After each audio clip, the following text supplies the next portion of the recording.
Want to save the planet? Don't have kids. More and more people are coming to that conclusion.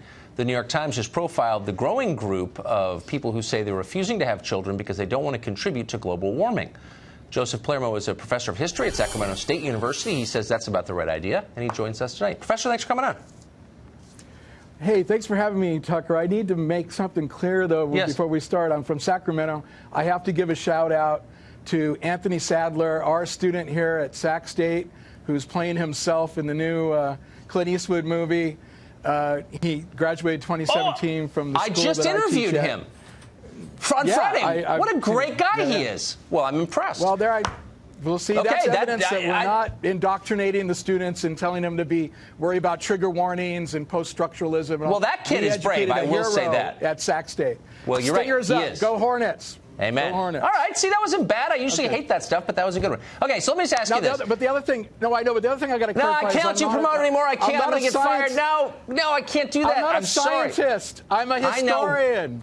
You got to stop, or else I'm going to get. Kennedy. No, I know, but if you promote anymore, both of us are going to hold it. So let me just ask you a question. This is a much better book than Chris Matthews' book. Well, that's not. Chris Matthews' book can't even come up with this. Yeah, well, that's not. Okay, that's not high praise.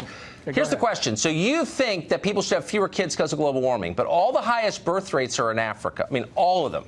Basically, you go to the top 15. So it's Malawi, and it's Somalia, and it's Burkina Faso. You're telling African women to have fewer kids? Is that what you're saying? That is what you're saying. Well, this is going to put a furrow in your brow, Tucker, I'm telling you right now, because although I think that article is legitimate in that it raises some legitimate concerns, it's really a dumb article that we're talking about.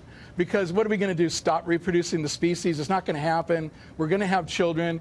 I don't believe that we should stop having children. I believe we should look to the future and look at what the markets are telling us right now, which is that renewables, solar, wind, all of those, the capacity is increasing. They're saying global capacity for renewables and electricity globally by 2020, 2025 is going to be increased by 40%. There's going to be yeah, I mean, that's partly true. That's partly true. I mean, wind is a joke, but solar is real. But hold on. There are a lot of people out there. Hold on. There are a lot of people out there who are arguing that you shouldn't have children, or you want to limit the number of children you do have because of the Earth and the pressure that they put on the Earth. And I guess my question is, are you going to take this message to the countries that are having the most children, all of them in sub-Saharan Africa? And two, it's a little anti-human, isn't it, that message? Look, I'm a historian. Let's go back. I mean, I'm telling you, this country's already been through that whole thing. It's called eugenics in the early 20th century. Right, I know. And we don't want to go there. What we want to do is we want to work all together, people in all the world, to face a global problem. I mean, Fox Business News just on December 20th was urging its readers to think about investing in alternative fuel stocks. I mean, Elon Musk is going to have 100,000 electric semi-trucks in the next 4 years. He wants to produce 100,000 a year. He just shot a Tesla into outer space. That's the future. And the stocks are showing that. The markets are showing that all of them. So what you're saying, can I say a couple money is going to those. So the stock market is always, this is why I love liberals now, because the stock market's always right now. Is the stock market, so you take a lot of your cues from the stock market? So if tobacco stocks go up, is smoking okay?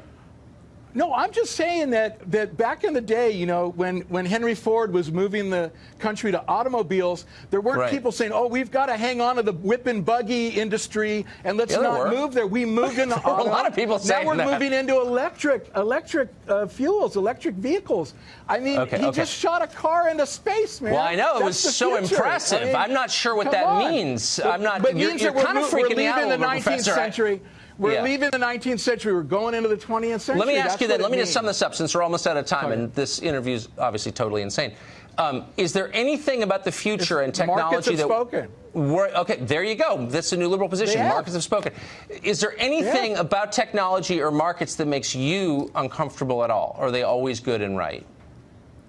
There's a woman running for governor in Minnesota right now on economic stimulus to tackle climate change. I mean, we're moving forward. There's a conservative group in Wisconsin called the Wisconsin Conservative Energy Forum. Nothing can go wrong. Conservatives Technology is always good. All right. Good. They're moving on. It's moving forward. You know what? I love your childlike faith, Professor, and I'm not going to do anything. You know what? I'm not going to tell you that Santa's not real because I don't want to hurt you. Thanks, Professor. Great to see you tonight.